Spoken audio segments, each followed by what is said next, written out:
গৌসে আজমের পিতা আবু সালেহ মুসা জঙ্গি আল্লাহ তাবারক ওয়া তাআলার একজন উচ্চ স্তরের বুজুর্গ ও মুত্তাকি ব্যক্তি ছিলেন।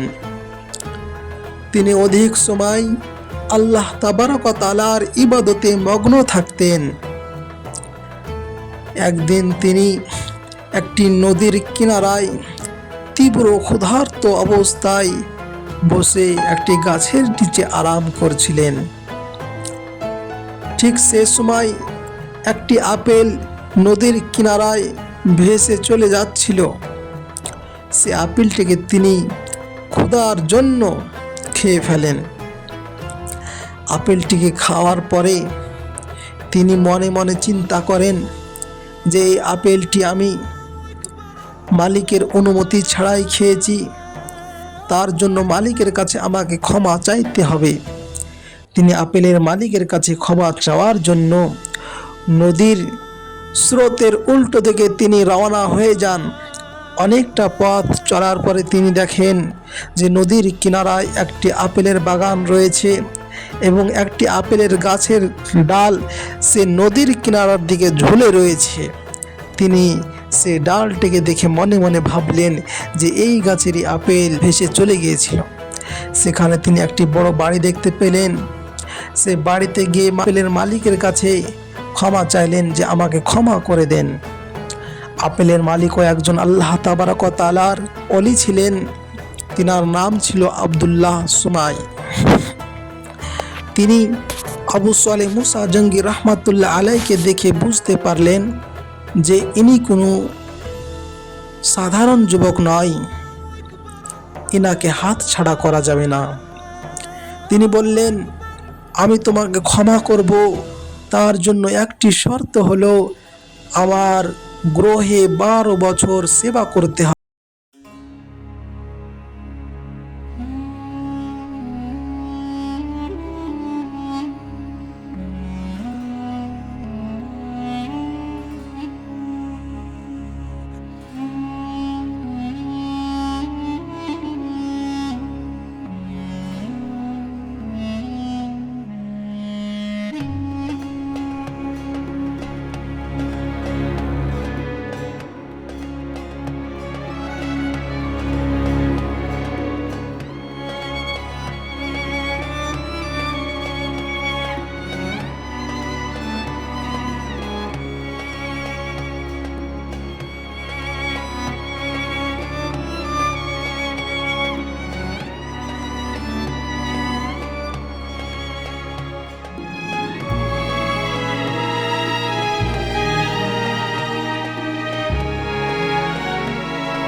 আপনার মেয়ে অন্ধ, খোড়া এবং বধির, কিন্তু সে তো সুস্থ রয়েছে। আব্দুল্লাহ সুমাই বললেন যে বাবা, আমার কথার মর্ম তুমি বুঝতে পারোনি। আমি তাকে অন্ধ এই জন্যই বলেছিলাম যে সে কখনো পর পুরুষকে নিজের চোখে দেখেনি। তাকে খোড়া এই জন্যই বলেছিলাম যে সে তার পায়ে হেঁটে কখনো কোনো খারাপ কাজের দিকে যায়নি। তাকে বধির এই জন্যই বলেছিলাম যে সে কখনো অশ্লীল কথা শোনেনি। তার জন্য আমি তাকে অন্ধ, খোড়া এবং বধির বলেছিলাম। এই শুনেই আবু সালেহ মুসা জঙ্গি মনে মনে আল্লাহ তাবারক ও তাআলার শুকরিয়া আদায় করেন যে আমার বিবি এত পরহেজগার। তিনার বিবির নাম ছিল উম্মুল খায়র ফাতেমা। তিনাদেরই সন্তান আব্দুল কাদের জিলানী রহমাতুল্লাহ আলাই।